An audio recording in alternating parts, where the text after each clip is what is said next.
and he was very interested in controlling the image of how he was seen. Hollywood has always been a mirror, beautiful, fragile, cracked, and Warren Beatty has lived long enough to see every fracture. He's not just an actor, not just a director, not just a producer. He is a legend who stood in the middle of the storm, deciding who belonged in his orbit and who did not. Very hard in a movie for a while. You wind up not having the slightest idea what you've said. From Bonnie and Clyde to Reds, Shampoo to Bugsy, Beatty built worlds on charm and control. But the stories that last are not just about who he loved working with. They are about who broke the rhythm, who tested the patience of a man who demanded precision, loyalty, and presence. He was called charming, impossible, brilliant, manipulative. And the truth is, he remembered. He remembered the actors who made sets unbearable, who left shadows instead of light. He admired hundreds, but a handful he carried like scars. Here are 6 actors Warren Beatty admitted, or quietly implied, he hated the most, and why those names still matter in the story of Hollywood. Number 1, Dustin Hoffman. Warren Beatty and Dustin Hoffman shared the screen in Ishtar, a film whose troubled production became Hollywood legend. What was meant to be a bold comedic experiment collapsed under tension, delays, and clashing egos. Beatty, meticulous and image-conscious, was forced to navigate Hoffman's improvisational chaos and relentless need to control scenes. Insiders whispered that what sank Ishtar was not just the desert heat. It was the Cold War between its 2 stars. Hoffman had built his reputation on intensity. From The Graduate to Kramer versus Kramer, he became famous for disappearing into characters, chasing authenticity at any cost. Beatty, by contrast, was a perfectionist whose films were carefully staged, every frame deliberate, every performance calibrated. When they came together in Ishtar, their philosophies did not complement each other, they collided. Hoffman's improvisations stretched shooting schedules into chaos, while Beatty fumed at the lack of discipline. Crew members later described the set as a battlefield of wills. Beatty, also serving as producer, would stop takes to reset the rhythm, only for Hoffman to throw in unexpected lines or gestures. The result was tension disguised as comedy. Beatty once remarked privately that Hoffman was a brilliant actor who never knew when to stop acting. That brilliance in his eyes was both gift and curse. The pressure only grew as Ishtar's budget ballooned. Every clash pushed the film deeper into infamy. Critics savaged the movie, calling it one of Hollywood's great disasters. Beatty believed the story behind the scenes was even worse. For him, the real failure was not the film. It was the trust lost between co-stars. Hoffman thrived on risk. Beatty thrived on control. Together, they created friction that scorched everything around them. Ishtar was supposed to be an adventure comedy about 2 men lost in the desert. Instead, it became a parable about ego, rhythm, and ruin. For Warren Beatty, Dustin Hoffman was not just a co-star who failed him. He was a reminder that chaos, once invited onto a set, can swallow even the grandest ambitions whole. Number 2, Robert Evans. Beatty did not just feud with actors. Sometimes his greatest clashes came with producers who thought they were stars.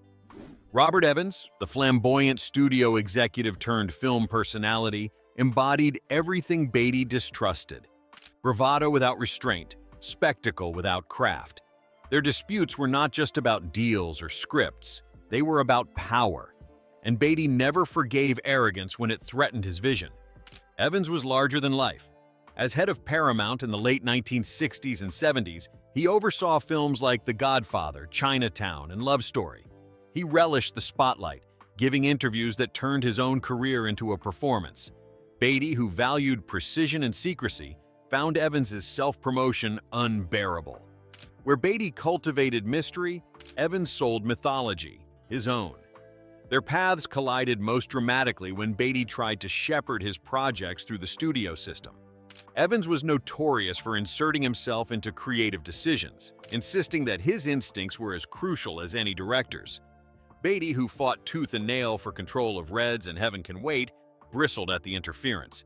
Friends recalled Beatty complaining that Evans treated filmmakers like props in his ongoing drama. "Robert was always auditioning for a part," Beatty once quipped privately. The tension between them revealed a philosophical divide. Beatty believed cinema was fragile, something built in silence, rehearsal, and trust. Evans believed cinema was power, wielded with charm and bluster. On a film set, those two visions could not coexist. Even after Evans left Paramount, their coldness lingered. Beatty remained wary of producers who tried to outshine the films themselves, a warning sign he traced back to Evans's shadow. In industry circles, he often sidestepped Evans's name, letting silence say what words could not.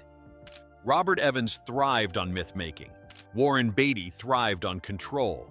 Together, they represented two sides of Hollywood, one chasing attention, the other chasing perfection. And in Beatty's world, attention without craft was the one sin that could never be forgiven. Number 3. Julie Christie. For years, Warren Beatty and Julie Christie were Hollywood's golden couple, on screen and off. But love turned to friction, and friction turned to silence.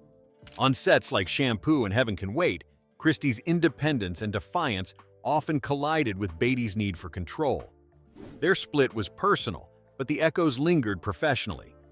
To Beatty, Christie became the actor he could never fully direct, because she refused to be directed by him. Christie was no ordinary star. By the late 1960s, she was already an icon, her performances in Darling and Dr. Zhivago cementing her reputation as one of the most magnetic presences in cinema. She entered Beatty's orbit at the height of his power, and together they were the embodiment of glamour and rebellion. Yet their relationship, both romantic and professional, was marked by volatility.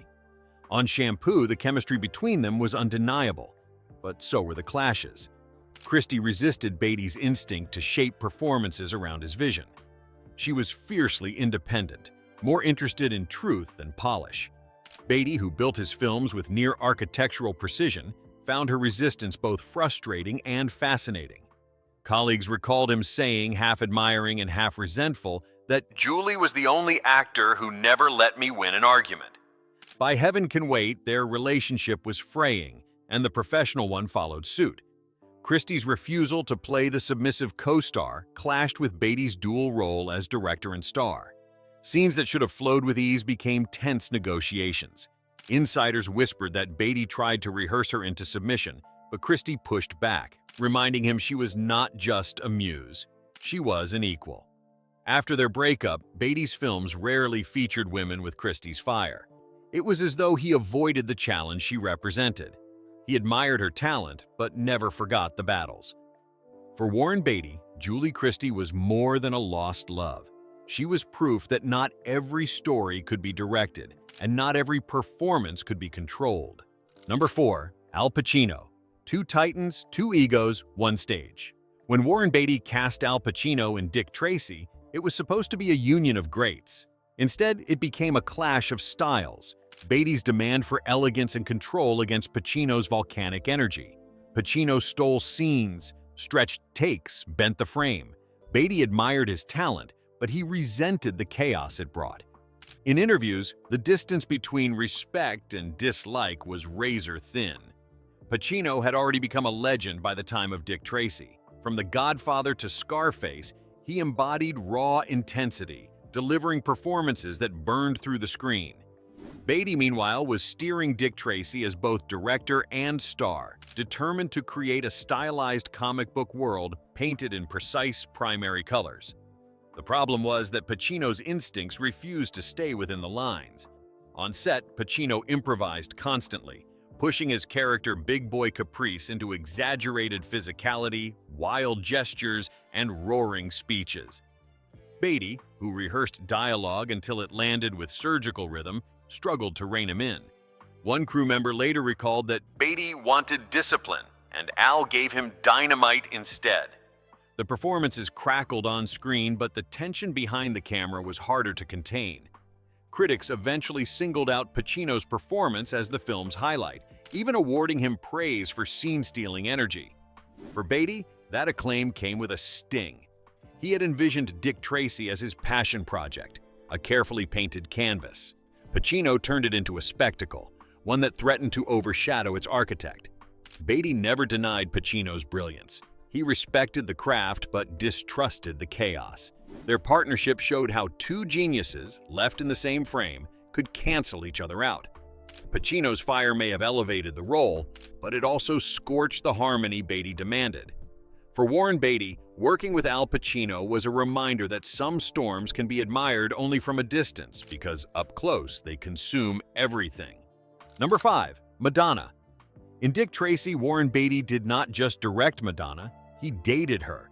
The combination was combustible. On set, she tested limits with improvisation and flamboyance. Off set, their romance became tabloid fodder that threatened to overshadow the film itself. Beatty, who hated losing control of the narrative, grew resentful. What was once attraction curdled into frustration, both personal and professional. Madonna entered the project at the height of her cultural dominance. She was not just a pop star, she was a phenomenon who had already rewritten the rules of music, fashion, and celebrity. Casting her as Breathless Mahoney was a bold choice, giving the film glamour but also baggage. Beatty wanted to mold her performance into his stylized, tightly choreographed world. Madonna, by nature, refused to be molded. On set, stories circulated of clashes between director and star. Beatty demanded discipline and consistency. Madonna thrived on spontaneity. She would push lines, rework gestures, and insist on seductive improvisations that clashed with the rehearsed rhythm he sought. Crew members recalled Beatty sighing that directing Madonna was like trying to catch smoke with your hands. The off-screen romance only complicated matters. Their relationship fed the tabloids, sometimes dwarfing the movie itself. Photographers hounded them, and interviews inevitably pivoted from the film to their personal life. For Beatty, who guarded his privacy with obsessive care, this loss of control was intolerable. The more attention Madonna drew, the more Beatty resented the shift in spotlight. When Dick Tracy premiered, critics praised Madonna's sultry presence, but questioned whether her role belonged to the film or the tabloids. For Beatty, it was confirmation that casting her had been a double-edged sword. He had sought allure, but inherited chaos. In the end, Madonna represented the one thing Warren Beatty could never master: celebrity as spectacle. He could direct a film, he could direct himself, but he could not direct Madonna. And for him, that failure was unforgettable. Number 6. Charles Grodin. Charles Grodin was famous for his dry wit and subtle mockery, but those same qualities rubbed Warren Beatty raw. On projects and in Hollywood circles, Grodin's quiet barbs cut through Beatty's carefully built persona. What might have been harmless for others felt like betrayal to Beatty. For a man obsessed with image, Grodin's relentless irony felt less like comedy and more like sabotage. Grodin built a career out of understatement. In films like The Heartbreak Kid and Midnight Run, he perfected the art of the exasperated straight man, delivering lines with a deadpan sharp enough to draw blood. Off-screen, that same wit became his signature in interviews and gatherings. For many, it was disarming. For Beatty, it was threatening. Their paths crossed repeatedly in the 70s and 80s, when Beatty's reputation as both leading man and perfectionist was at its peak. Grodin, never one to flatter, poked fun at Beatty's vanity in ways audiences found charming, but Beatty found corrosive. One insider recalled Beatty muttering that Grodin made a joke out of the things I take seriously. In an industry where image was currency, Beatty could not afford to let himself become the punchline. The tension deepened when Grodin was floated for supporting roles in Beatty's films. Some believed his wry presence could balance Beatty's intensity. Beatty resisted, convinced Grodin's humor would undercut the gravitas he worked so hard to maintain. Their professional near misses revealed the depth of Beatty's unease. He did not want Grodin near his projects, fearing that the irony would destabilize his carefully controlled world. Grodin never seemed malicious. His humor targeted everyone, himself included. But Beatty's sensitivity to perception turned jest into conflict. What others shrugged off as satire, he treated as subversion.